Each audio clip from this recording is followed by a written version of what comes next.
Qual foi o momento que você falou, eu quero ser um comunicador depois de toda essa sua timidez?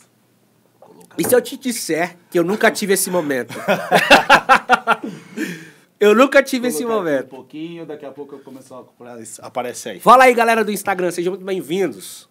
Eu nunca tive esse momento não, Ângelo. Não? Não. Inclusive, dar aula de comunicação não é algo que eu pensava na minha vida, não. Porque eu me conheci como professor, na essência, depois de muito tempo. Então, a minha infância, a minha juventude, perdão, por ser criado, ter pouco tato com as pessoas, eu, na minha mente, comecei a desenvolver uma mentalidade de, quando eu for trabalhar, e sem saber no que eu ia trabalhar, só queria seguir o caminho. Eu quero trabalhar em um ambiente fechado. Eu não quero trabalhar com pessoas, por conta da Já minha dá timidez. sinais que você estava fugindo de pessoas. Exatamente. Então, eu amo tecnologia. Adoro.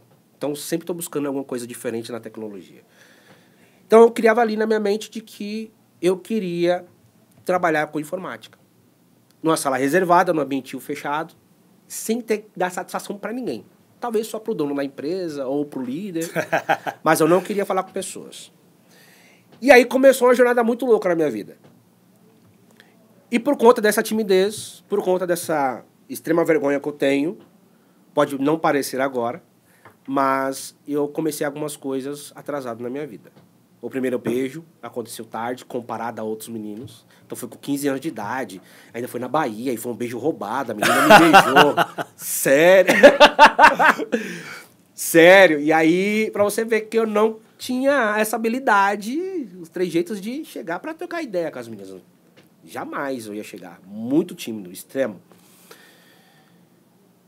E aí, quando é que eu comecei a trocar essa chavinha do garoto, do adolescente, jovem, muito tímido? Quando eu comecei a assistir uma série, Maluco no Pedaço, do Will Smith.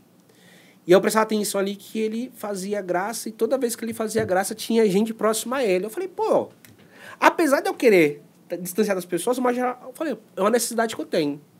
Todos nós temos a necessidade básica do pertencimento. Sim. Então eu queria pertencer. E eu queria pertencer àquele grupo de pessoas que estavam em companhia. Assim, vou modelar algumas coisas dele. Principalmente para ficar com as menininhas. Então o que ele fazia? Ele usava graça, piada, tirava onda. E eu comecei a levar isso para sala de aula.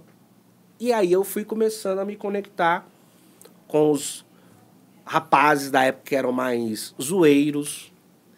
Sempre tinha gente em volta. Eram os mais falados da escola. O ambiente. O né? ambiente. Você foi buscando o ambiente na qual você gostaria de entrar. Isso. Só que eu não tinha consciência disso. E aí eu fui performando, e aí comecei a me conectar mais facilmente com as meninas, porque eu criei uma persona, e aí eu fui desenrolando. Mas ainda assim, Ângelo, aqui no Tatuapé tinha um baile chamado Projeto Radial, que era um baile de hip hop. Todo sábado batia carteira. Todo sábado, era eu e meu parceiro. E eu não chegava nas menininhas na época. Eu fazia charme e tal, e aí o meu parceiro ia lá, tem duas lá, uma é minha, outra é sua. Falei, beleza, fechou. Mas se fosse pra mim lá dar ideia, esquece. Eu não sabia nem como começar a conversa. E aí, nesse tempo, eu fui me desenvolvendo, criando essa casca de uma pessoa mais extrovertida, mais acessível. E eu falei, funciona. Mas a ideia de trabalhar sozinho, em uma sala fechada, confinado com informática. Você precisa determinar um meio que você se sinta seguro para que você fale melhor? Por exemplo, eu não, na minha empresa, com os meus funcionários, eu não tenho vergonha nenhuma. Quando você sai do ambiente que você se sente confortável, você tem algum tipo de vergonha. Você não se sente seguro. De repente, por não conhecer o assunto o suficiente, ou se sentir inseguro, porque as pessoas podem ou não conhecer mais sobre aquele assunto do que você. Então, a insegurança te prejudica para ser um comunicador? Com certeza. E é normal. Essa insegurança surge porque tudo é novo. Tudo naquilo que é novo, que você não sabe, que você nunca viu, que está do outro lado de uma emoção, chamada medo.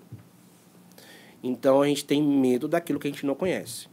ou que a gente já ouviu alguma outra história de alguém, de alguma experiência. Então, a insegurança, ela surge quando o ambiente, de fato, é diferente. Ou do julgamento, né? Uhum.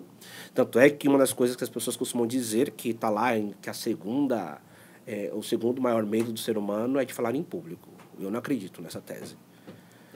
Nós temos receio, nós nos afastamos do julgamento das pessoas. Nós ficamos imaginando o que as pessoas estão pensando enquanto nós estamos dizendo alguma coisa. Então, talvez a pessoa que está em casa agora comece a refletir. Pô, é verdade, eu não tenho medo de falar em público, eu tenho receio do que as pessoas vão dizer sobre mim. Então, o ambiente, sim, colabore muito.